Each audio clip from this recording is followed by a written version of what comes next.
और बच्चों, तो कैसी चल रही है पढ़ाई?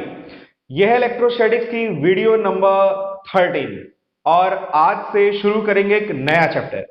चैप्टर का नाम है गॉसेस लॉ। सारी वीडियोस को आप सीक्वेंस में ही देखना और इस वीडियो को देखने से पहले ये इलेक्ट्रिक फील्ड लाइंस वाली वीडियो जरूर देख लेना, जनहित में जारी। तो पेन कॉपी निकाल लीजिए। चैप्टर का नाम है गॉसेस लॉ। बहुत ही प्यारा सा चैप्टर, क्यूट सा चैप्टर है Gauss's law. But Gauss's law तक पहुंचने के लिए थोड़ा सब्र करना होगा। पहले हमें एक दो चीजें समझनी है। तो इस चैप्टर की जो पहली हेडिंग है वो है एरिया वेक्टर। ऐसे तो एरिया एक स्केलर क्वांटिटी होती है, बट मैंने आपको बताया था कि फिजिक्स में कई बार हम स्केलर फिजिकल क्वांटिटी को भी अपनी कन्वीनियंस के लिए या किसी भी फॉर्मूले को अच्छे से रिप्रेजेंट करने के लिए उसको वेक्टर बनाते हैं। जैसे कि हम लोगों ने इलेक्ट्रिक डाइपोल मूवमेंट का केस देखा था। जैसे हम लोगों ने, अगर मैग्नेटिज्म आप पढ़ोगे तो वहां पे बायोट सेवर्ट लॉ में आप देखोगे कि लेंथ को हम वेक्टर क्वांटिटी मानेंगे या बनाएंगे। वैसे ही यहाँ पे हम एरिया को भी एक वेक्टर क्वांटिटी बनाएंगे। आगे आपको समझ में भी आ जाएगा कि वेक्टर क्वांटिटी बनाने से हमें क्या बेनिफिट मिल रहा है। अब किसी भी सरफेस का जो एरिया होगा वो कोई बड़ी प्रॉब्लम नहीं है। बचपन से हम लोगों ने अलग अलग शेप्स के लिए एरिया का फॉर्मूला पढ़ा है। जैसे रेक्टेंगल है तो उसका एरिया क्या होता है? लेंथ इंटू विड्थ, लंबाई गुणे चौड़ाई। अगर कोई वर्ग है, स्क्वायर है, तो उसका एरिया क्या होता है? साइड का स्क्वायर।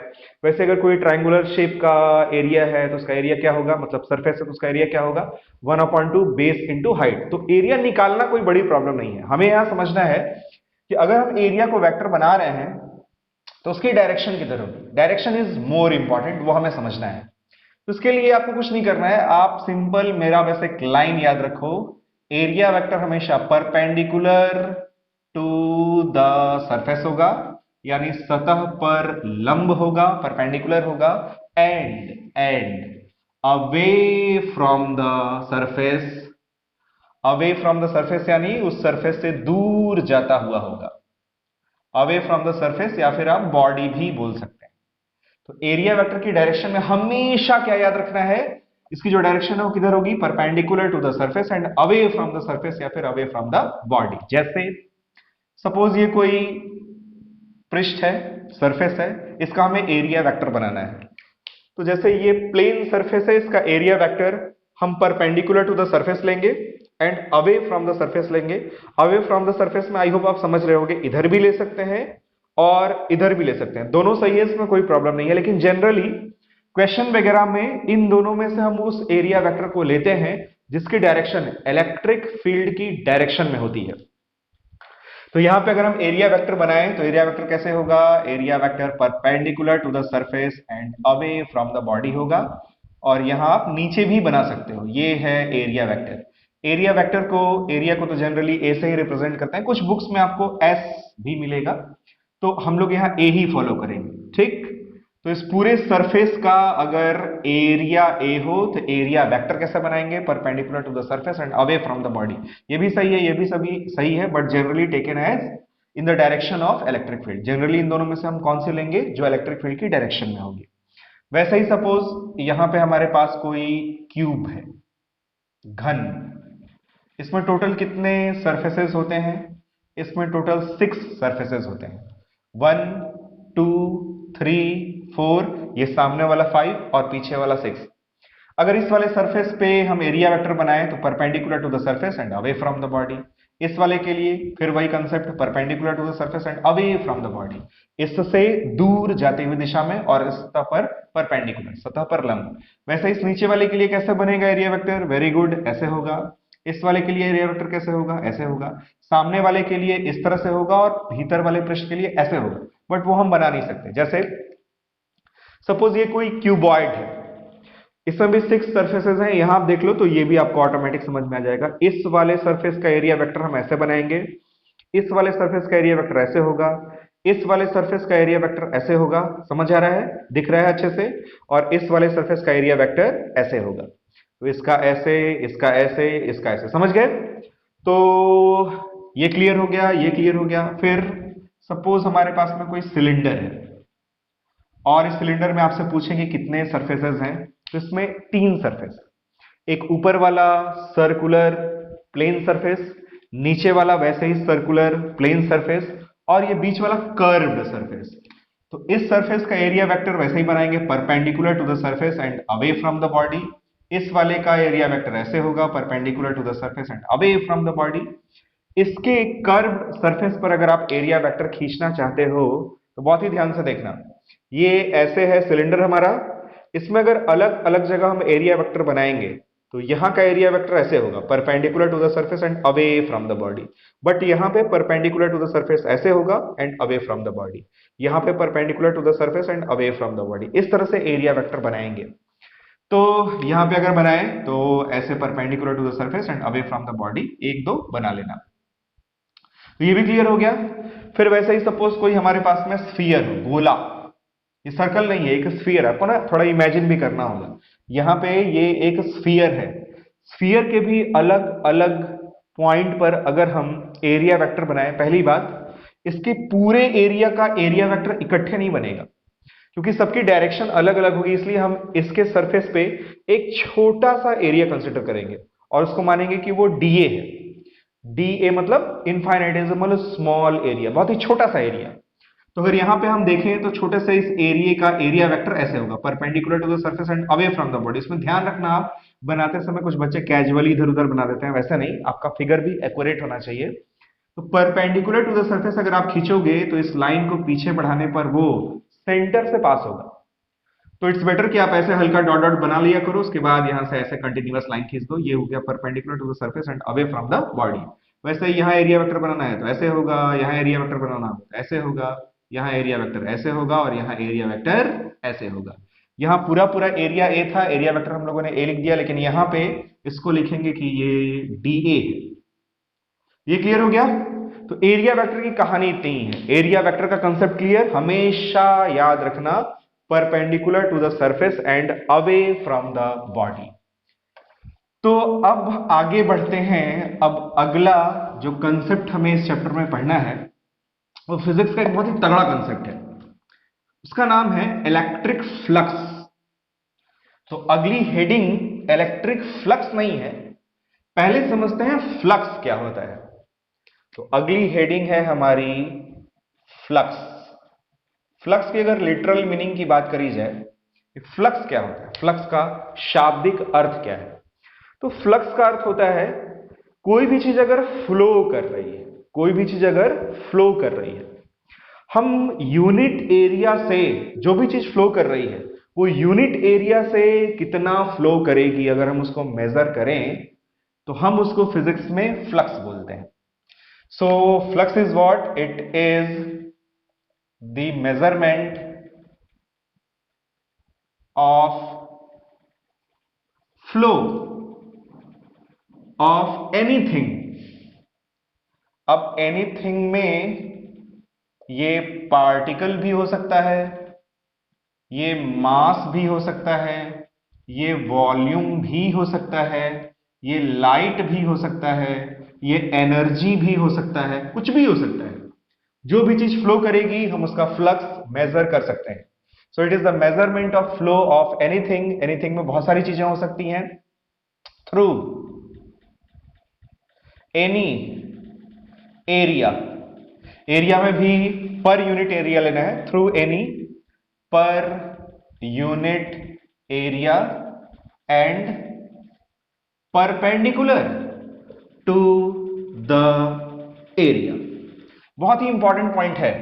फ्लक्स को पहले समझते हैं। कोई भी चीज जो फ्लो कर रही है, जैसे सोचते हैं जरा क्या क्या फ्लो कर सकती है। जैसे यहां पे लाइट आ रहा है, लाइट को अगर हम लाइट रेज के फॉर्म में लें तो लाइट रेज फ्लो कर रही है। यहां पे अगर हम कोई भी एरिया लेंगे तो उस एरिया से लाइट रेज पास होंगी, तो हम यहां लाइट का भी फ्लक्स ले सकते हैं, मेजर कर सकते हैं।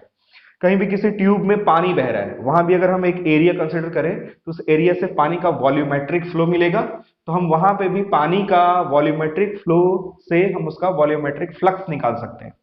वैसे ही हम बोल रहे हैं तो साउंड एनर्जी के फॉर्म में जा रहा है, यहां पे भी अगर हम एक एरिया कंसिडर करें तो उस एरिया से एनर्जी पास हो रही है, तो हम एनर्जी का भी फ्लक्स निकाल सकते हैं। तो फ्लक्स हम किसी भी चीज का निकाल सकते हैं जो चीज फ्लो कर रही हो। बट हमें इस चैप्टर में क्या पढ़ना है, हमें इस चैप्टर में पढ़ना है इलेक्ट्रिक फ्लक्स। ये समझ आ रहा है आपको फ्लक्स की मीनिंग क्या होती है। कोई भी चीज जो फ्लो करेगी उसके सामने अगर हम कोई एरिया ले लें तो यूनिट एरिया से उस एरिया के परपेंडिकुलर उसके फ्लो का जो मेजरमेंट है वही फिजिक्स में फ्लक्स कहलाता है। अब हमें समझना है इसमें इलेक्ट्रिक फ्लक्स। अब आप सोच रहे होंगे कि सर इलेक्ट्रिक फ्लक्स में आखिर कौन सी चीज फ्लो करेगी? तो इलेक्ट्रिक फ्लक्स में जो चीज यहां फ्लो करेगी वो है इलेक्ट्रिक फील्ड लाइंस। जैसे हम लोगों ने पिछली वीडियो में कई सारे चार्ज और चार्ज डिस्ट्रीब्यूशन की वजह से इलेक्ट्रिक फील्ड लाइंस ड्रॉ करी थी। तो आपको याद होगा प्लस क्यू चार्ज की वजह से इलेक्ट्रिक फील्ड लाइंस कैसा निकलती हैं? ऐसे ऐसे ऐसे ऐसे। चलिए बीच में और बना लेते हैं, इधर इधर इधर और इधर। ये ऐसे तो एक स्टैटिक फिगर है, बट मैं ये कहूंगा आपसे कि आप इसको ऐसे विजुलाइज करो जैसे इसमें से ऐसे इलेक्ट्रिक फील्ड लाइंस लगातार निकल रही हैं। जैसे दिवाली वगैरह में झालर वगैरह लगाते हैं ना, लगातार ऐसे बल्ब लाइन से जलते रहते हैं चलते रहते हैं चलते रहते हैं। तो वैसे ही आप इसमें से इमेजिन करो कि इसमें से इलेक्ट्रिक फील्ड लाइंस लगातार ऐसे ऐसे ऐसे निकल रही हैं। या फिर अगर यहाँ पे यूनिफॉर्म इलेक्ट्रिक फील्ड है तो यूनिफॉर्म इलेक्ट्रिक फील्ड को हम कैसे रिप्रेजेंट करते हैं? पैरेलल और इक्वी स्पेस्ड या equi distant electric field line से। तो इसको भी आपको ऐसे इमेजिन करना है डायनामिक फॉर्म में कि यहाँ लगातार इलेक्ट्रिक फील्ड लाइंस जा रही। तो यहाँ इलेक्ट्रिक फील्ड लाइंस का फ्लो हो रहा है। अब इसके सामने अगर हम कोई एरिया कंसिडर करेंगे तो उस एरिया से इलेक्ट्रिक फील्ड लाइंस पास करेंगी, पेनेट्रेट करेंगी, उसको छेदती हुई निकलेंगी। तो यहां भी हम फ्लक्स को मेजर करेंगे और उस तरह से जब हम फ्लक्स मेजर करेंगे तो उसको क्या बोलेंगे कि वो कौन सा फ्लक्स है? वो इलेक्ट्रिक फ्लक्स है। तो थोड़ा थोड़ा समझ में आ रहा है कहां से कंसेप्ट कैसे कैसे ओरिजिनेट हो रहा है। एकदम बेसिक से किसी भी चीज को शुरू करते हैं फिर उसको एकदम अच्छे खासे लेवल तक लेके जाते हैं। तो इलेक्ट्रिक फ्लक्स का बेसिक आइडिया क्लियर हुआ। कोई एरिया लेंगे, उससे इलेक्ट्रिक फील्ड लाइंस पास करेंगी, फिर उसको मेजर करेंगे। अब मेजरमेंट कैसे होता है, क्या होता है, उसको समझते हैं। अब आप ऐसे लिखना, इलेक्ट्रिक फ्लक्स यहां पे हेडिंग मत डालना, आप ऐसे बीच में लिखना इलेक्ट्रिक फ्लक्स। इसके बारे में कुछ बेसिक चीजें जान लेते हैं। पहली बात, ये एक स्केलर फिजिकल क्वांटिटी है। इसके बाद इसको फाई सिंबल से रिप्रेजेंट करते हैं। इसकी जो यूनिट है वो होगी न्यूटन मीटर स्क्वायर पर कूलाम, या इसकी एक और यूनिट होती है उसको बोलते हैं वोल्ट मीटर। वोल्ट पता है किसकी यूनिट होती है? वोल्ट होती है यूनिट इलेक्ट्रिक पोटेंशियल की। तो न्यूटन मीटर स्क्वायर पर कूलाम भी यूनिट हो सकती है और वोल्ट मीटर भी इसकी यूनिट पॉसिबल है। तो आप लिख लेना इस तरह से। अभी स्केलर क्वांटिटी कैसे होगी, ये यूनिट किस फॉर्मूले से आएगा, उस सभी चीजों को देखेंगे। अब इस इलेक्ट्रिक फ्लक्स में, इस इलेक्ट्रिक फ्लक्स का जो कैलकुलेशन है या इसका जो फॉर्मूला है वो कई सारा है। तो इसका भी एक क्लासिफिकेशन देखते हैं। इलेक्ट्रिक फ्लक्स पहली बात हम प्लेन सरफेस से निकाल सकते हैं, यानी कहीं पे भी इलेक्ट्रिक फील्ड लाइंस जा रही है उसके सामने आपने क्या करा, एक प्लेन सरफेस रखा। नो मैटर किसी भी शेप का हो, रेक्टेंगुलर शेप का भी हो सकता है, स्क्वायर शेप का भी हो सकता है, सर्कल शेप का भी हो सकता है। तो प्लेन सरफेस से जब हम इलेक्ट्रिक फ्लक्स का कैलकुलेशन करेंगे, इसमें भी फर्दर दो केसेस होंगे। पहला केस क्या हो सकता है कि इलेक्ट्रिक फील्ड यूनिफॉर्म हो, और दूसरा क्या केस क्या हो सकता है कि इलेक्ट्रिक फील्ड नॉन यूनिफॉर्म हो। अब अगर इलेक्ट्रिक फील्ड यूनिफॉर्म है, अब ये जो फॉर्मूला मैं लिखने जा रहा हूं इसको देखेंगे कि ये फॉर्मूला कहां से आ रहा है, कैसे आ रहा है, बट मेरे ख्याल से आपको नोटिंग में लिख लेना चाहिए। प्लेन सरफेस से जब हम फ्लक्स कैलकुलेट करते हैं तो उसका जो फॉर्मूला होता है वो होता है ई डॉट ए। बस अभी आप लिख लो, है ना, कैसे फॉर्मूला है, कहां से आया, वो अभी देखेंगे। और अगर नॉन यूनिफॉर्म इलेक्ट्रिक फील्ड है तो फिर फ्लक्स का फॉर्मूला थोड़ा सा चेंज हो जाएगा। अब इसको हम ऐसे कैलकुलेट करेंगे ई डॉट डी ए से। फिर दूसरा इसका केस क्या है, ये तो हुआ प्लेन सरफेस से।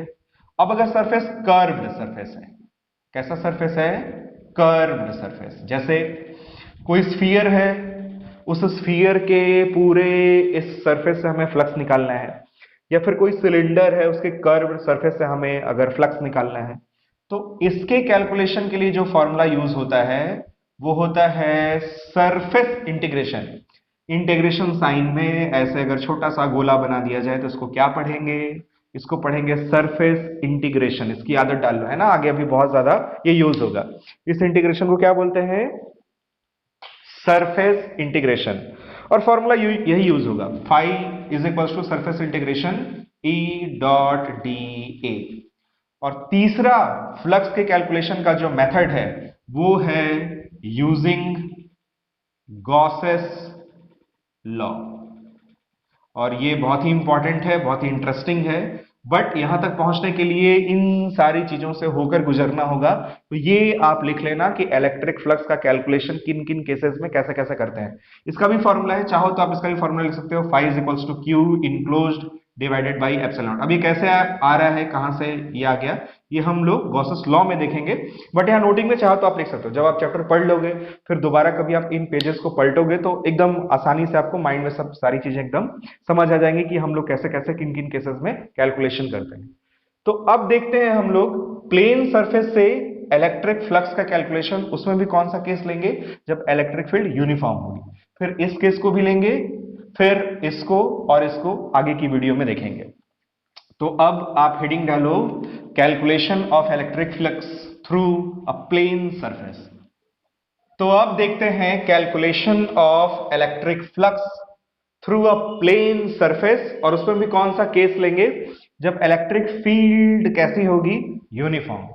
तो हम लोगों ने पढ़ा था कि यूनिफॉर्म इलेक्ट्रिक फील्ड को हम कैसे रिप्रेजेंट करते हैं, पैरेलल और इक्विडिस्टेंट इलेक्ट्रिक फील्ड लाइन से। तो मान लेते हैं यहां इस रीजन में इलेक्ट्रिक फील्ड कैसी है, यूनिफॉर्म, उसको हम लोगों ने रिप्रेजेंट कर दिया कैसे, पैरेलल और इक्विडिस्टेंट इलेक्ट्रिक फील्ड लाइन से। तो यहां इलेक्ट्रिक फील्ड की कुछ ना कुछ वैल्यू तो होगी ही, वैल्यू को मान लेते हैं कि इलेक्ट्रिक फील्ड की वैल्यू कितनी है, ई है। यूनिफॉर्म इलेक्ट्रिक फील्ड है, मतलब हर जगह इलेक्ट्रिक फील्ड की जो वैल्यू है वो कांस्टेंट होगी, कितनी होगी, ई।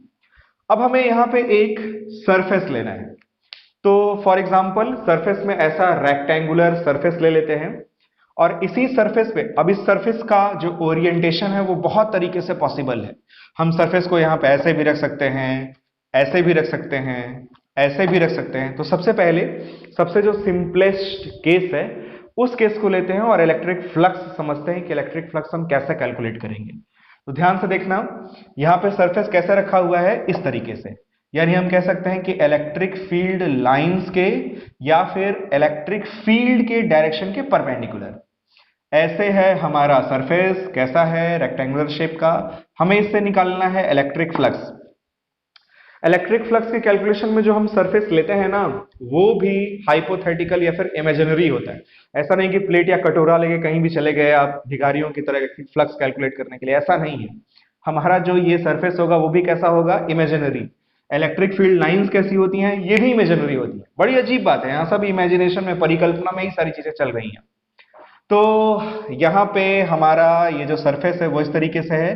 अगर इसको बनाए हम फ्रंट से, आपको देखने पे सिर्फ ये कोर दिखाई देगी, इसको प्रोजेक्ट करके बनाए तो यहाँ पे एक वैसे सी लाइन बनानी चाहिए, बट थोड़ा सा इसको ऐसे टिल्ट करके बनाएंगे ताकि एक फील मिले आपको कि हाँ यहाँ पे एक सरफेस रखा हुआ है। तो ये है हमारा इस तरीके से सरफेस। हमें इसी से इलेक्ट्रिक फ्लक्स निकालना है। इलेक्ट्रिक फ्लक्स निकालना है मतलब यहां पे आप इमेजिन करो कि इलेक्ट्रिक फील्ड लाइंस यहां पे ऐसे ढेर सारी लगातार पास हो रही हैं। इसके सामने हम लोगों ने रखा एक सरफेस।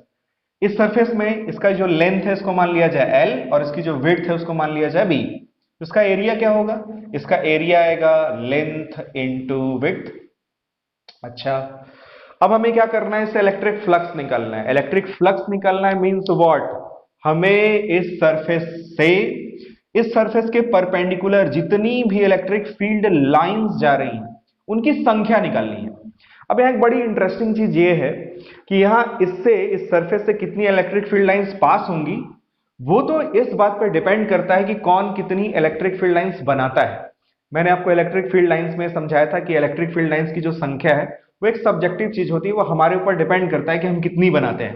तो पता नहीं आपने कितनी बना रखी है, मैंने कितनी बना रखी है, अब इसमें बहुत ही ध्यान से समझना। तो सपोज मान लेते हैं इस सरफेस के यूनिट एरिया से, किस एरिया से, यूनिट एरिया से जितनी भी फील्ड लाइंस गुजर रही होंगी उनकी संख्या, उसको ये मान लें कि उसको density of electric field lines कहा जाए। डेंसिटी यही बताएगा कि यूनिट एरिया से कितनी फील्ड लाइंस गुजर रही हैं। आप अपने हिसाब से बना लेना और मैं अपने हिसाब से बना लेता हूं। तो सोचो जरा, अगर यूनिट एरिया से सपोज इसकी डेंसिटी डी है, यूनिट एरिया से अगर डी फील्ड लाइंस गुजर रही हैं, और ये भी डी आपने अपने हिसाब से बनाया है, मैंने अपने हिसाब से बनाया है, तो इस पूरे एरिया से अगर हम फ्लक्स का कैलकुलेशन करेंगे तो कैसे कैलकुलेट होगा electric flux? Electric flux phi is equals to electric field line की डेंसिटी, लिख देते हैं डेंसिटी ऑफ फील्ड लाइंस यानी कि D multiplied by area. Unit area से D फील्ड लाइंस गुजर रही हैं, तो टोटल A एरिया से कितनी फील्ड लाइंस गुजरेंगे? D मल्टीप्लाइड बाई A में भी L इंटू बी लिख देते हैं पहले। अब बहुत ही ध्यान से देखना, अब इसमें यहां कंफ्यूजन नहीं हो रहा कि अलग अलग लोग अलग अलग डेंसिटी बनाएंगे, अलग अलग नंबर ऑफ फील्ड लाइंस गुजारेंगे, तो पता नहीं फ्लक्स हम कैसे कैलकुलेट करेंगे, उसकी तो कोई फिक्स वैल्यू होगी नहीं। तो इसलिए क्या करते हैं, आप चाहे अपने हिसाब से डेंसिटी लो, चाहे जितनी फील्ड लाइंस बनाओ, मैं अपने हिसाब से चाहे जितनी भी फील्ड लाइंस बनाऊंगा, लेकिन हमारी जो भी अपनी अपनी रेस्पेक्टिव डेंसिटीज होंगी वो अल्टीमेटली इस रीजन में इलेक्ट्रिक फील्ड की वैल्यू को ही रिप्रेजेंट करेंगी। Very very important point. हम लोगों ने इलेक्ट्रिक फील्ड लाइंस की प्रॉपर्टीज में ये पढ़ा था कि किसी भी रीजन में या किसी भी पॉइंट पे इलेक्ट्रिक फील्ड लाइंस की जो डेंसिटी होती है वो उस पॉइंट पे उस रीजन में इलेक्ट्रिक फील्ड की इंटेंसिटी के ही प्रोपोर्शनल होती है। तो इस चीज को रिप्लेस कर दिया जाएगा, यहां पे जो भी इलेक्ट्रिक फील्ड की वैल्यू है, और वैल्यू तो पूरे इस रीजन में कांस्टेंट ही है, तो इसकी जगह हो गया E into L into B is what? L into B is the area of the surface यानी कि A। तो यहां देखिए फ्लक्स का पहला छोटा सा क्यूट सा प्यारा सा फॉर्मूला मिलेगा, electric flux phi is equals to E multiplied by A। ये क्रॉस प्रोडक्ट वाला क्रॉस नहीं है, पहली बात।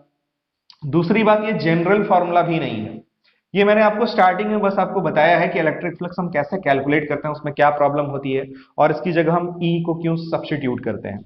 यहां से एक चीज और देख सकते हैं, जो मैंने शुरू में इसकी यूनिट लिखी थी, E की यूनिट क्या होती है? न्यूटन पर कूलम इनटू एरिया की यूनिट मीटर स्क्वायर। तो फ्लक्स की यूनिट क्या बनेगी यहां से? न्यूटन मीटर स्क्वायर पर कूलम। इलेक्ट्रिक फील्ड की एक और यूनिट होती है वोल्ट पर मीटर, जो आगे हमें पढ़ने को मिलेगी, और एरिया की यूनिट मीटर स्क्वायर। तो यहां एक मीटर से मीटर कैंसिल होगा, तो इसकी एक और यूनिट पॉसिबल है, वो है वोल्ट मीटर। तो ये भी क्लियर हो गया आपको कि इसकी यूनिट कैसे आ रही है। अब इसमें ये देखते हैं कि अगर इस सरफेस का ओरिएंटेशन हम थोड़ा सा चेंज करें तो हमें फ्लक्स कितना मिलेगा, उसका हम कैलकुलेशन कैसे करेंगे, फिर इसमें एरिया वेक्टर क्यों और कैसे इन्वॉल्व हो जाता है। तो अब हम इसका एक जनरल केस कंसीडर करने जा रहे हैं। इसको मिटा दें, ये फिगर वगैरह बना के आप इस तरह से नोट कर लेना। तो अब इसके जनरल केस में हम क्या करेंगे, इस सरफेस को हम थीटा डिग्री के एंगल पर ऐसे बेंड करेंगे। अभी सरफेस हमारा ऐसे है, अब इसको ऐसे थीटा डिग्री के एंगल पे झुकाने जा रहे हैं। तो थीटा डिग्री के एंगल पर अगर आप झुकाओगे तो सोचो जरा, क्या अब हमें उतना ही फ्लक्स मिलेगा या फ्लक्स की वैल्यू चेंज हो जाएगी? क्या लग रहा है? सपोज ये वाला एंगल कितना है? थीटा। अच्छा एक बात बताओ आप, अगर इस सरफेस के परपेंडिकुलर एक लाइन ड्रॉ की जाए, बहुत ही ध्यान से देखना भाई, बहुत ही सीरियस बातें हो रही हैं, है ना? देखने में सिंपल लगता है बट ये इतना सिंपल है नहीं।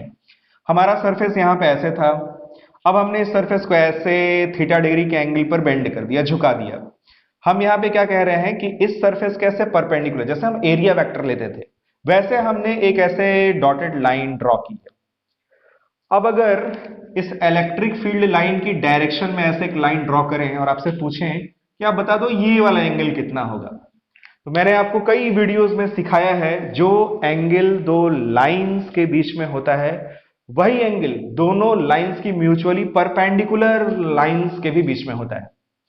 इस लाइन का जो परपेंडिकुलर है वो ये वाला लाइन है, और इस लाइन का परपेंडिकुलर ये वाला लाइन है। तो अगर यहां पे एंगल थीटा बन रहा है तो ये वाला एंगल भी थीटा ही होगा। अब इस सरफेस को जब हम बेंड करेंगे तो फ्लक्स की वैल्यू अब इसमें कैसे चेंज होगी और उसका कैलकुलेशन कैसे होगा उसको समझते हैं।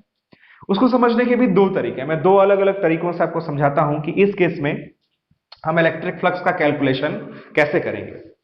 पहले आप इस केस को देखो, फिर से याद करो इस केस को, इसका फिगर फिर से एक बार यहां ड्रॉ कर लेते हैं।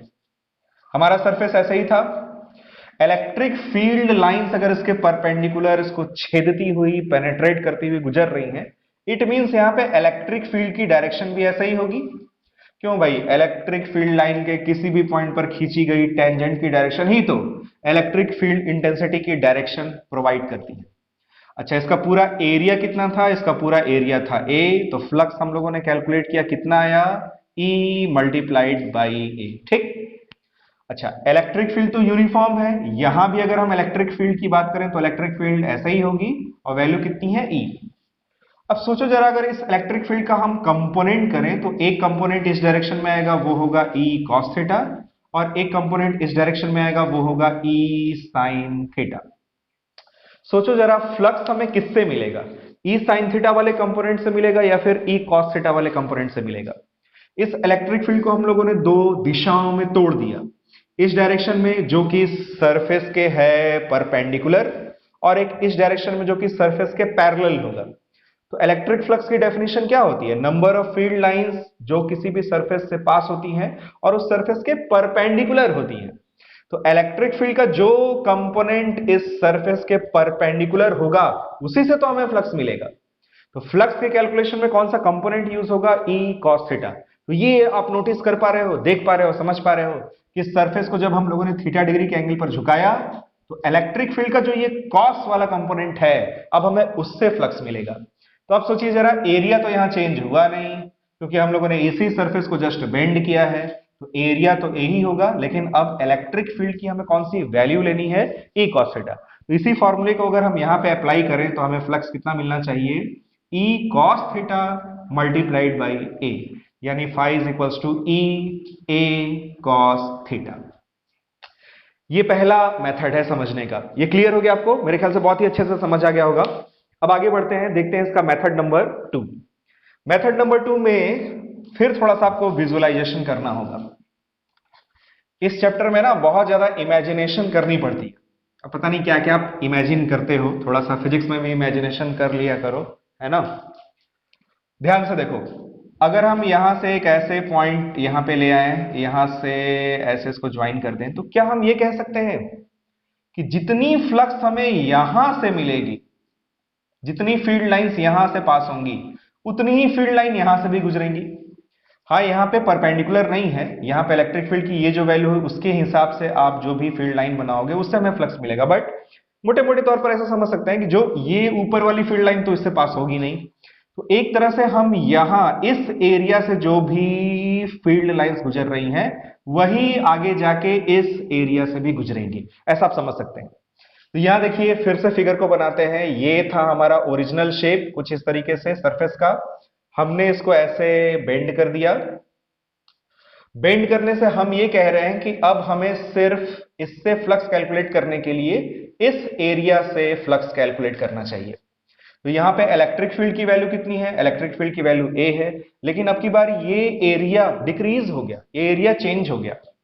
ये बताओ, ये जो लेंथ है वो तो एल ही होगी ना, क्योंकि इसी को हम लोगों ने ऐसे बेंड किया है। इसी चीज को हम लोगों ने, ये लेंथ कितनी थी? एल, इसको बेंड कर देंगे तो लेंथ थोड़ा ना चेंज हो जाएगी, ये भी एल ही होगी। अच्छा, इसका जो विड्थ है ये वाला, वो भी बी रहेगा, यानी ये वाला भी हमारा कितना है? ये विड्थ है हमारा बी, ये भी है हमारा बी। तो ये जो एरिया है उसके लिए अगर इस एल का हम इस डायरेक्शन में कंपोनेंट करें, ये एंगल कितना है? थीटा। तो कंपोनेंट करने पे ये लेंथ आएगा एल कॉस थीटा। तो हमें ये वाला जो एरिया है, देखिए फिर से स्केच कर देना है, ध्यान से देखो, इमेजिन करो, ये वाला जो एरिया है वो चेंज हो जाएगा, वो आएगा L cos theta length into width यानी कि बी, और A dash is equals to L into B. क्या था? ओरिजिनल एरिया था ए कॉस थीटा। तो अब आप इससे जब फ्लक्स कैलकुलेट करोगे तो यूजिंग द फॉर्मूला जो हम लोगों ने पहले निकाला था, इलेक्ट्रिक फील्ड तो यहाँ यूनिफॉर्म है, ई ही है, एरिया कितना है? ए कॉस थीटा। तो चाहे आप उस मेथड से कैलकुलेट करो, चाहे आप इस मेथड से कैलकुलेट करो, जो वैल्यू आएगी इलेक्ट्रिक फ्लक्स की वो होगी ई ए कॉस थीटा। अब आप बहुत ही ध्यान से ये समझो, सपोज इसको अगर हमें वेक्टर फॉर्म में लिखना हो तो कॉस थीटा किस में आता था? डॉट प्रोडक्ट में। अगर इस एरिया को हम वेक्टर बना दें और इसकी डायरेक्शन किधर होती है? जैसा मैंने शुरू में बताया था, perpendicular to the surface and away from the body. तो क्या इसको हम ऐसा लिख सकते हैं? Electric flux phi is equals to E dot A, या इसका extended form E A cos theta, where theta is what? Theta is the angle between electric field vector and area vector.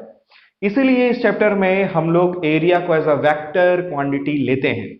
तो ये क्लियर हो रहा है उसका क्या use है, क्या बेनिफिट है। इस फॉर्मूले को हम आसानी से डॉट प्रोडक्ट वाले फॉर्मूले में लिख सकते हैं। फिर आगे आप देखेंगे इसके और भी कई सारे बेनिफिट्स आपको धीरे धीरे देखेंगे, सीखने को, समझने को मिलेंगे। तो ये फाइनल चीज क्लियर हुई, ये है हमारा फाइनल फॉर्मूला, या आप कह सकते हैं कि ये जनरल फॉर्मूला है। तो बहुत डिटेल में समझाया आपको, आई होप समझ आया होगा एकदम अच्छे से कि इलेक्ट्रिक फ्लक्स क्या है, हम कैसे कैलकुलेशन करते हैं, फाइनल फॉर्मूला क्या आता है। तो ये भी आप चाहो तो नोट कर सकते हो।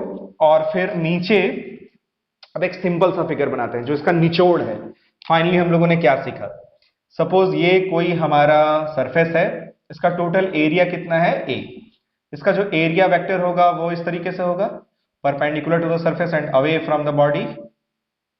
सपोज यहां पे इलेक्ट्रिक फील्ड लाइंस इसको ऐसे पेनिट्रेट करते हुए जा रही हैं, ऐसे इलेक्ट्रिक फील्ड लाइंस पेनिट्रेट करते हुए जा रही हैं, और इलेक्ट्रिक फील्ड में और एरिया वेक्टर में जो बनने वाला एंगल है वो कितना है, वो है थीटा।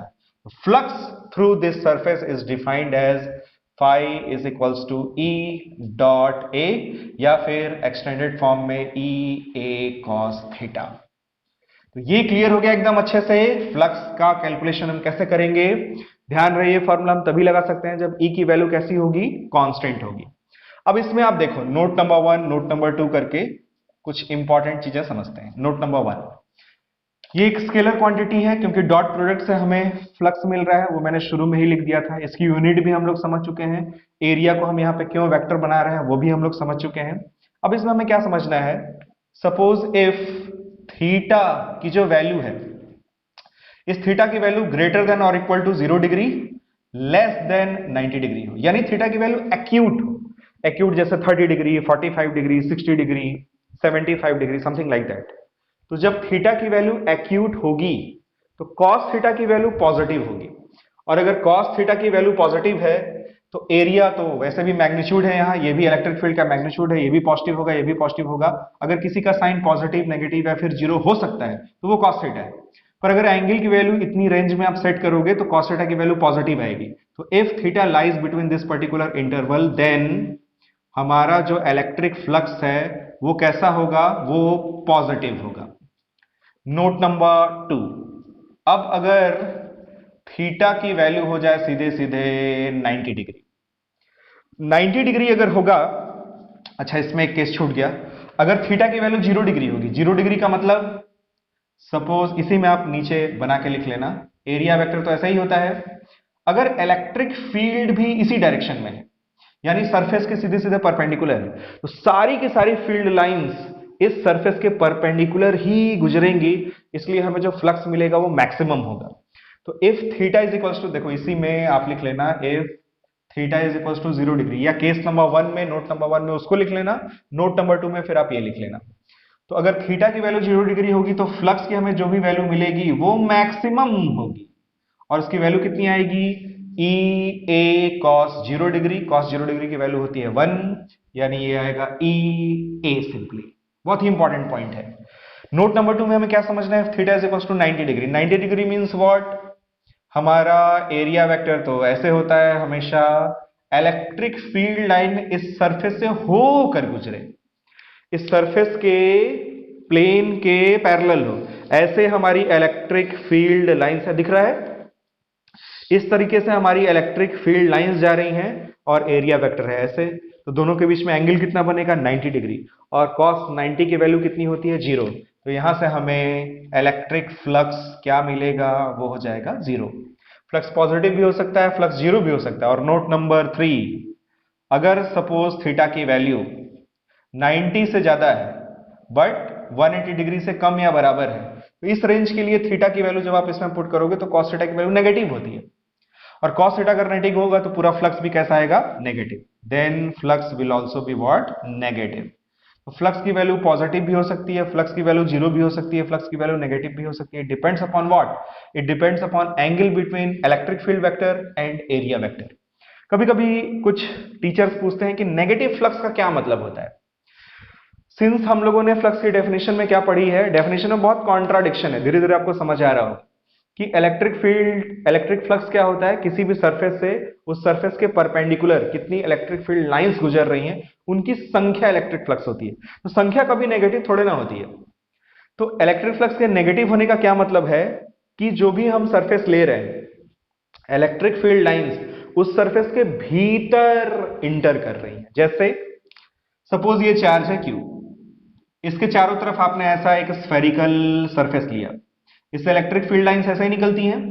इस केस में जब आप फ्लक्स कैलकुलेट करोगे तो फ्लक्स की वैल्यू आपको पॉजिटिव मिलेगी। क्यों? क्योंकि एरिया वेक्टर यहां पे ऐसे होगा, एरिया वेक्टर में और इलेक्ट्रिक फील्ड वेक्टर में जो भी एंगल बनेगा वो इस वाले केस का होगा।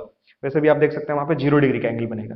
लेकिन अगर ये माइनस क्यू हो तो इलेक्ट्रिक फील्ड लाइंस कैसे बनती हैं? तब इलेक्ट्रिक फील्ड लाइंस इस तरीके से बनती हैं।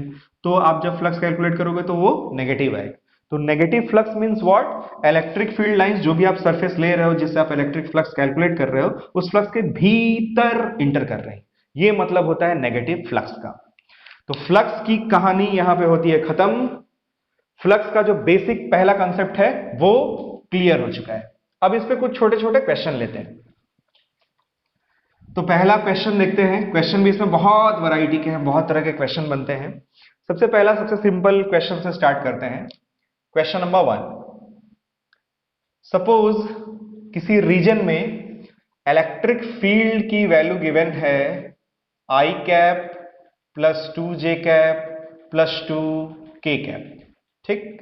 और हमसे क्वेश्चन में कह रहा है कि आप एक एरिया लो, एक सरफेस पकड़ो जिसका एरिया सपोज 5 के कैप हो, ठीक। और इस सरफेस को पकड़ो और इस सरफेस से इलेक्ट्रिक फ्लक्स कैलकुलेट करो। ऐसा जब भी क्वेश्चन आएगा इसमें हम यही फॉर्मूला यूज करेंगे, electric flux phi is equals to E dot A. Dot product याद है कैसे करते थे?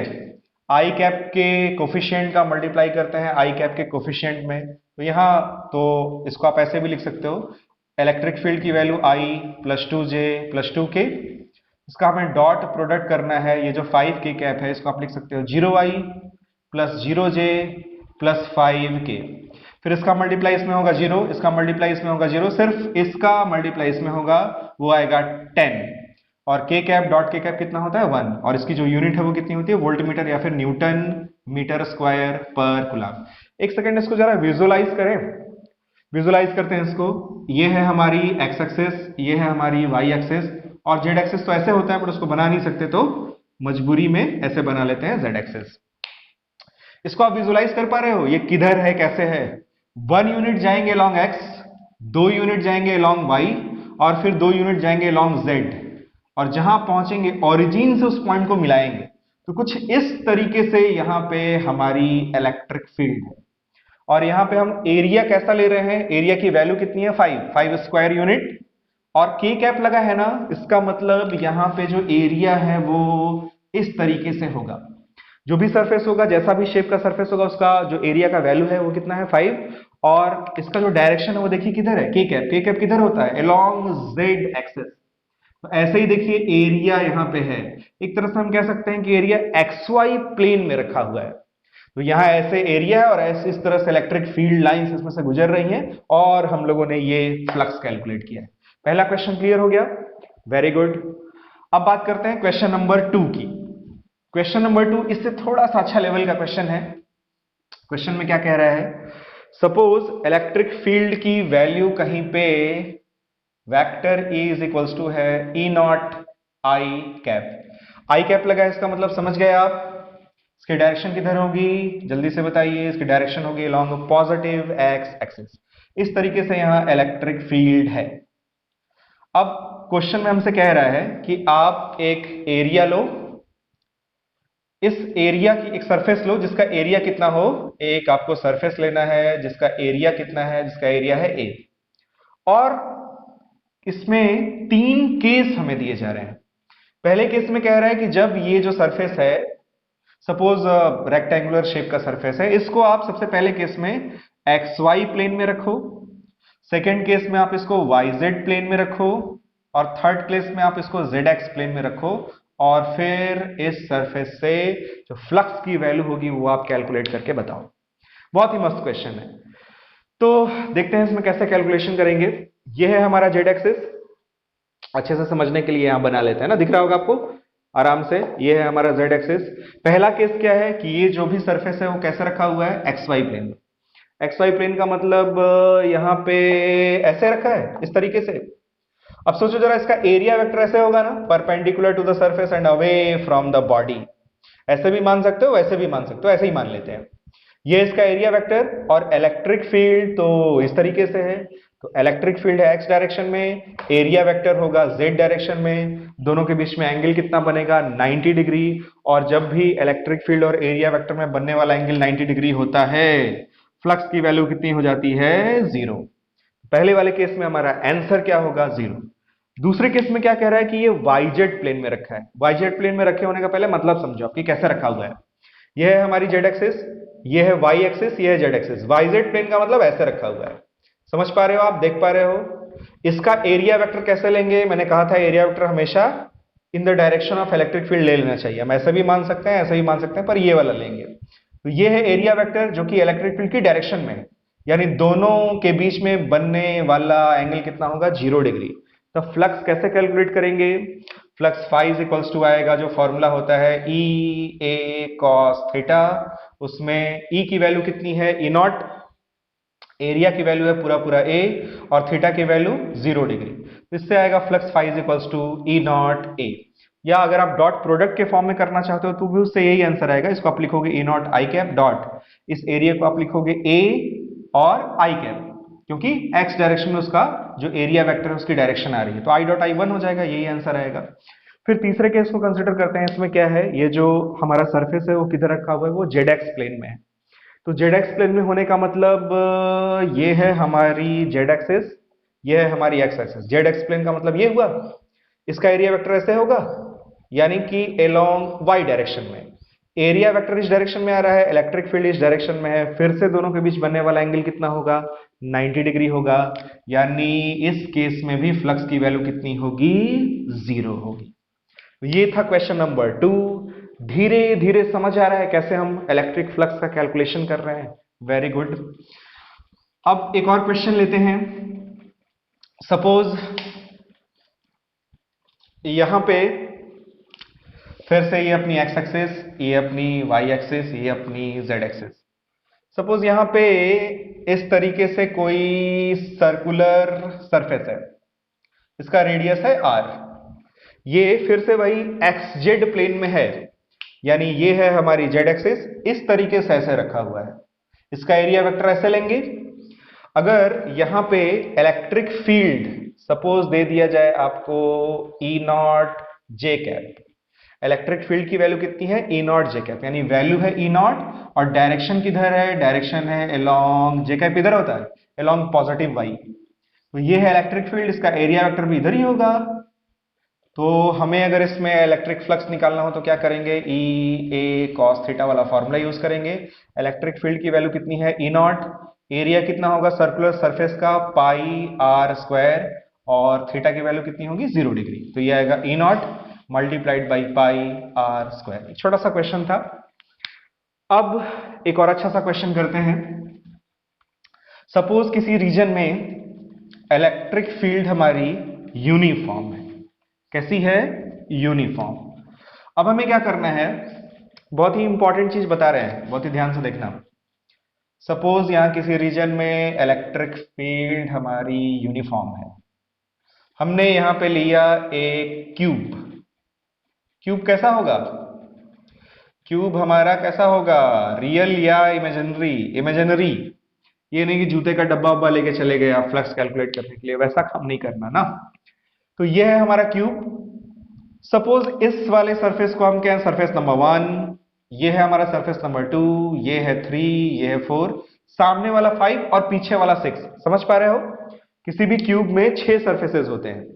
जैसे यहां पे आप देखो, एक सरफेस ये वाला, एक सरफेस पीछे वाला, फिर 1 2 3 4, टोटल हुए 6 सरफेस। हमसे कह रहा है कि आप पहली बात तो हर एक सरफेस से फ्लक्स बताओ, और फाइनली टोटल क्यूब से फ्लक्स बताओ।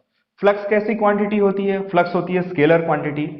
स्केलर क्वांटिटी होने के कारण अगर हम इंडिविजुअल सरफेसेस से फ्लक्स निकाल लेते हैं तो टोटल क्यूब से फ्लक्स निकालने के लिए हम सिंपल एल्जेब्रिक सम कर सकते हैं। जैसे सपोज इससे फ्लक्स हम 5 1 कहें, इससे 5 2 5 3 5 4 5 5 और 5 6, तो टोटल फ्लक्स इस क्यूब से निकालने के लिए सीधे सीधे ऐड कर देंगे 5 1 plus 5 2 plus dot dot dot 5 6। समझ गए आप। अब बहुत ही ध्यान से देखना, आप इलेक्ट्रिक फील्ड की वैल्यू सपोज है E और इसके एक सरफेस का जो एरिया है वो पूरा एरिया A मान लेते हैं, ठीक है। वैसे अगर इसकी साइड A होगी तो एरिया क्या होगा, A इंटू ए यानी A स्क्वायर, उसमें कोई प्रॉब्लम नहीं है। अब बहुत ही ध्यान से आप देखना, सबसे पहले इससे हम फ्लक्स निकालने जा रहे हैं। इसका एरिया वेक्टर कैसे होगा, perpendicular to the surface and away from the body. तो इससे जो फ्लक्स होगा उसको φ1 मान लेते हैं। φ1 की वैल्यू क्या होगी, E, इसका एरिया पूरा A कॉस, दोनों के बीच में एंगल, इलेक्ट्रिक फील्ड इधर, एरिया वेक्टर इधर, दोनों के बीच में जो एंगल बनेगा वो होगा 180 डिग्री, यानी आएगा -EA। फिर उसी तरह से φ2 कैलकुलेट किया जाए, इसके लिए जो एरिया वेक्टर होगा वो इस डायरेक्शन में होगा, area vector electric field vector same direction में आ रहा है। फिर से फॉर्मूला लगाएंगे EA cos थीटा में थीटा की वैल्यू 0 डिग्री, ये आएगा EA। वैसे ही अब φ3, φ4, φ5 और साथ ही साथ φ6 की वैल्यू आप ध्यान से देखना। फिर से वही इसका सहारा लेते हैं, इसमें इलेक्ट्रिक फील्ड लाइंस ऐसे जा रही हैं, इस वाले सरफेस का यानी ऊपर वाले सरफेस का यानी सरफेस नंबर 3 का जो एरिया वेक्टर है वो ऐसे होगा और इलेक्ट्रिक फील्ड लाइंस ऐसे हैं, दोनों के बीच बनने वाला एंगल 90 डिग्री होगा। फिर वैसे ही इसका एरिया वेक्टर इधर और इलेक्ट्रिक फील्ड लाइंस ऐसे, इसमें भी दोनों के बीच बनने वाला एंगल 90 डिग्री होगा। इस वाले सरफेस का भी एरिया वेक्टर नीचे और इलेक्ट्रिक फील्ड इधर, दोनों के बीच बनने वाला एंगल 90 डिग्री होगा। और इस वाले के लिए भी एरिया वेक्टर इधर और इलेक्ट्रिक फील्ड वेक्टर इधर, दोनों के बीच बनने वाला एंगल 90 डिग्री होगा। और अभी हम लोगों ने पढ़ा था कि अगर एरिया वेक्टर और इलेक्ट्रिक फील्ड वेक्टर के बीच बनने वाला एंगल 90 डिग्री हो तो फ्लक्स की वैल्यू क्या हो जाती है, 0। तो φ3, φ4, φ5 और φ6 की वैल्यू होगी 0। अब अगर टोटल इस क्यूब से हमें फ्लक्स कैलकुलेट करना होगा, flux through this whole cube, वो सभी को ऐड करेंगे, ऐड करने पे -EA और +EA कैंसिल हो जाएगा, टोटल फ्लक्स की वैल्यू भी हमें मिलेगी क्या, 0। बहुत ही इंपॉर्टेंट क्वेश्चन है, छोटा सा क्वेश्चन है। ऐसा ही क्वेश्चन और बताते हैं आपको, फिर एक इंपॉर्टेंट कंक्लूजन निकालेंगे, बहुत ही इंपॉर्टेंट। सपोज फिर से ऐसे ही यूनिफॉर्म इलेक्ट्रिक फील्ड है और यहां पे अब की बार एक ऐसे सिलेंडर ले लेते हैं। सिलेंडर कैसा होगा, रियल या इमेजिनरी, इमेजिनरी, वेरी गुड। अब हमें भी क्या करना है, ये वाला जो सर्कुलर प्लेन सरफेस है, सपोज इससे फ्लक्स है φ1, ये φ1 निकालना है हमें। इस वाले सर्कुलर प्लेन सरफेस से जो फ्लक्स होगा सपोज उसकी वैल्यू है φ2, ये φ2 निकालना है हमें। और ये जो कर्व्ड सरफेस होगा, इस कर्व्ड सरफेस से सपोज जो फ्लक्स है वो है φ3, हमें φ3 भी निकालना है। मतलब हर एक सरफेस से इंडिविजुअल अलग अलग हमें फ्लक्स निकालना है और फिर पूरे के पूरे सिलेंडर से फ्लक्स निकालना है। क्वेश्चन क्लियर हो गया? तो इसको भी चाहो तो आप वीडियो को पॉज करके खुद से ट्राई कर सकते हो, या आई होप आपको धीरे धीरे समझ आ रहा होगा कि क्या होगा। सपोज इसका एरिया है टोटल A, इसका एरिया वेक्टर कैसे होगा, इसका एरिया वेक्टर इस डायरेक्शन में होगा, इसका एरिया वेक्टर कैसे होगा, इस डायरेक्शन में होगा।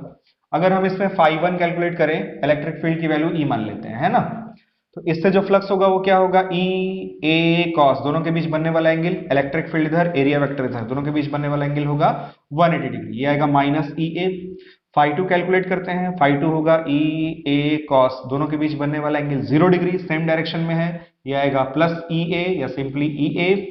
और φ3 निकालते हैं। φ3 आप बहुत ही ध्यान से देखना, इलेक्ट्रिक फील्ड लाइंस इस डायरेक्शन में, ठीक। और यहां पे हम लोगों ने जो सिलेंडर कंसिडर किया है वो सिलेंडर हमारा कुछ इस तरीके से है। तो इलेक्ट्रिक फील्ड लाइंस ऐसे जा रही हैं और अगर हम इस कर्व्ड सरफेस पे हर एक जगह कहीं भी एरिया वेक्टर लें तो एरिया वेक्टर ऐसे होगा, यहां पे एरिया वेक्टर ऐसे होगा, perpendicular to the surface and away from the body. अब तो सुनते सुनते याद हो गया होगा आपको, यहां पे एरिया वेक्टर ऐसे होगा, यहां पे एरिया वेक्टर ऐसे होगा, यहां पे एरिया वेक्टर ऐसे होगा, यहां पे एरिया वेक्टर ऐसे होगा। कहीं भी आप देख लो एरिया वेक्टर और electric field line mutually perpendicular है। क्यों भाई, इलेक्ट्रिक फील्ड लाइंस ऐसे है और हमारा एरिया वेक्टर ऐसे ऐसे ऐसे ऐसे बनता है। तो कहीं भी आप देखोगे एरिया वेक्टर में और इलेक्ट्रिक फील्ड में, एरिया वेक्टर में इलेक्ट्रिक फील्ड में जो बनने वाला एंगल है वो 90 डिग्री होने की वजह से φ3 की वैल्यू क्या होगी, 0। अब अगर हम टोटल फ्लक्स निकालें यानी total flux through this whole cylinder, तो वो कितना आएगा, φ1 + φ2 + φ3, जोड़ेंगे तो ये वाला और ये वाला कैंसिल होगा, फाइनल वैल्यू आएगी 0। अब यहां पे मैं आपको एक इंपॉर्टेंट चीज बताता हूं, वेरी वेरी इंपॉर्टेंट, इसको आप स्पेशल नोट में लिख लेना। क्या है इंपॉर्टेंट नोट, ध्यान से सुनना। अगर हमारी इलेक्ट्रिक फील्ड यूनिफॉर्म है, कैसी है? यूनिफॉर्म। उस यूनिफॉर्म इलेक्ट्रिक फील्ड में अगर हम किसी भी शेप का, दो एग्जांपल मैंने दिए हैं, लेकिन अगर आप यहां पे किसी भी शेप का क्लोज सरफेस रखते हो, क्लोज सरफेस मतलब चारों तरफ से बंद होना चाहिए, 3 डायमेंशनल होना चाहिए। जैसे आप स्फीयर भी रख सकते हो, आप इलिप्सॉइड भी रख सकते हो, आप, है ना, किसी भी, या आप इसमें घनाभ भी रख सकते हो, क्यूबॉइड। तो अगर आप यूनिफॉर्म इलेक्ट्रिक फील्ड में किसी भी शेप का क्लोज सरफेस रखते हो, तो उस क्लोज सरफेस से जो हमें नेट फ्लक्स की वैल्यू मिलती है, फाइनल वैल्यू, उसकी वैल्यू हमेशा 0 होती है। बस कंडीशन यह है कि इलेक्ट्रिक फील्ड हमारा कैसा होना चाहिए? यूनिफॉर्म होना चाहिए। तो ये बहुत ही इंपॉर्टेंट पॉइंट है, लिख लेना। कभी अगर ऑब्जेक्टिव में इस तरह का क्वेश्चन है तो डायरेक्ट आप बता सकते हो कि उसकी वैल्यू कितनी होगी? 0 होगी। तो ये दोनों क्वेश्चन क्लियर हो गए और इससे क्या इंपॉर्टेंट रिजल्ट निकला वो क्लियर हो गया। अब आपको एक केस और बताते हैं। सपोज इलेक्ट्रिक फील्ड कांस्टेंट नहीं है, तो हम फ्लक्स का कैलकुलेशन कैसे करेंगे? इसमें एक प्यारा सा क्वेश्चन लेते हैं। सपोज हमारे पास में यहां ये एक्स एक्सिस है, ये वाई एक्सिस है और ये है जेड एक्सिस, ठीक। यहां पे ऐसे एक क्यूब है और इस क्यूब की जो साइड है, इस साइड की लेंथ है a और ओरिजिन O से ये डिस्टेंस भी a है, यानी ओरिजिन से a डिस्टेंस आगे ऐसा क्यूब रखा हुआ है। यहां पे जो इलेक्ट्रिक फील्ड है वो इलेक्ट्रिक फील्ड इस डायरेक्शन में है और इसकी जो वैल्यू है वो है सपोज ई एक्स आई कैप। तो ये बताइए इलेक्ट्रिक फील्ड कांस्टेंट है, यहां ई नॉट कर लेते हैं, ई नॉट एक्स आई कैप। तो ये बताइए इलेक्ट्रिक फील्ड कांस्टेंट है या वेरिएबल है? इलेक्ट्रिक फील्ड में एक्स लगा है ना, जैसे जैसे आप ओरिजिन से आगे जाओगे वैसे वैसे एक्स की वैल्यू क्या होगी? चेंज होगी। एक्स की वैल्यू चेंज होगी तो इलेक्ट्रिक फील्ड की वैल्यू भी चेंज होगी, यानी इलेक्ट्रिक फील्ड कैसा है? वेरिएबल है। तो इलेक्ट्रिक फील्ड अगर वेरिएबल है तो अब इस केस में हम कैसे फ्लक्स निकालेंगे? इसमें भी हमसे वही कह रहा है, इस वाले पृष्ठ से, इस वाले पृष्ठ से, इस वाले पृष्ठ से, इस वाले सरफेस से, इससे और पीछे वाले से आप टोटल फ्लक्स निकालो अलग अलग और फिर फाइनल टोटल फ्लक्स निकालो। क्वेश्चन क्लियर हो गया? फिगर बना लेना और लिख लेना, find flux through each surface and finally find flux through whole cube. अब इस वाले सरफेस की अगर बात करें तो उसका एरिया वेक्टर किधर होगा? इस डायरेक्शन में होगा। इस वाले सरफेस की एरिया वेक्टर की बात करें तो वो इस डायरेक्शन में होगा। इस वाले सरफेस का इधर होगा और इस वाले सरफेस का ऐसे होगा। इस वाले सरफेस के लिए, इस वाले सरफेस के लिए जो सामने वाला सरफेस होगा उसके लिए, जो पीछे वाला सरफेस होगा उसके लिए एरिया वेक्टर और इलेक्ट्रिक फील्ड वेक्टर की डायरेक्शन देखो किधर है? वो है अलोंग पॉजिटिव एक्स एक्सिस। दोनों के बीच बनने वाला एंगल कितना होगा? 90 डिग्री। फिर से दिखाते हैं आपको। सपोज ये तो है क्यूबॉइड, बस क्यूब मान लो आप। हम ये कह रहे हैं कि इस वाले सरफेस के लिए, इस वाले सरफेस के लिए, इस वाले सरफेस के लिए और इस वाले सरफेस के लिए area vector electric field, area vector electric field, area vector electric field और एरिया वेक्टर और इलेक्ट्रिक फील्ड में बनने वाला एंगल 90 डिग्री होने की वजह से इसका भी फ्लक्स जीरो, इसका भी फ्लक्स जीरो, सामने वाले का भी फ्लक्स जीरो और पीछे वाले का फ्लक्स भी जीरो। अब बचा सिर्फ ये वाला सरफेस और ये वाला सरफेस। सपोज इसका सरफेस का नाम देते हैं 1 और ये सेकंड सरफेस। पहले वाले सरफेस से फ्लक्स निकालते हैं फाई 1। क्या फॉर्मूला यूज करेंगे? ई ए कॉस थीटा। ई की अब हमें यहां पे वैल्यू चाहिए। यहां पे ये जो सरफेस है ये ओरिजिन से किस डिस्टेंस पे है? ए। तो एक्स की वैल्यू अगर हम ए पुट कर देंगे तो इस सरफेस पे हमें इलेक्ट्रिक फील्ड की वैल्यू मिल जाएगी। तो इलेक्ट्रिक फील्ड की वैल्यू कितनी होगी? E naught into A, E naught into X वाले फॉर्मूले से बस एक्स की वैल्यू पुट की गई है, इंटू एरिया क्या होगा? इस सरफेस का एरिया होगा ए स्क्वायर, क्योंकि ये किस तरह का सरफेस है हमारा? ये स्क्वायर शेप का सरफेस है। इसका एरिया क्या होता है? साइड इंटू साइड, यानी ए स्क्वायर इंटू कॉस थीटा की वैल्यू कितनी होगी? 180 डिग्री।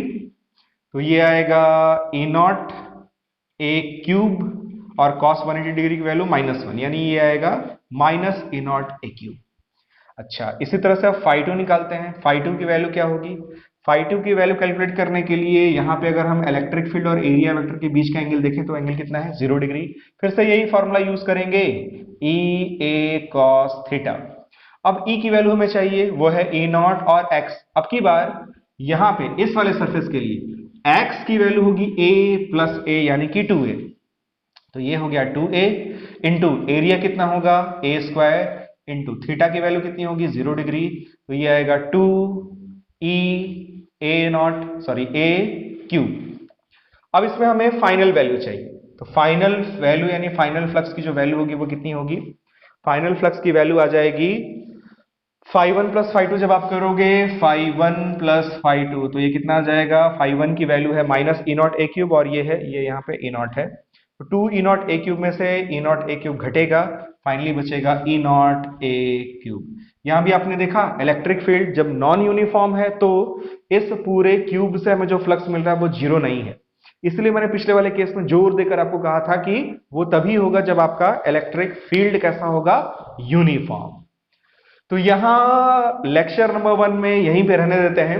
अब अगली वीडियो में इलेक्ट्रिक फ्लक्स का कैलकुलेशन कुछ कॉम्प्लिकेटेड केसेस में देखेंगे, जैसे कोई चार्ज और यहाँ पे कोई डिस्क वगैरह हम कंसिडर करें तो उससे फ्लक्स कैसे निकलेगा, उसको फिर अगली वीडियो में देखेंगे। तब तक पढ़ते रहना।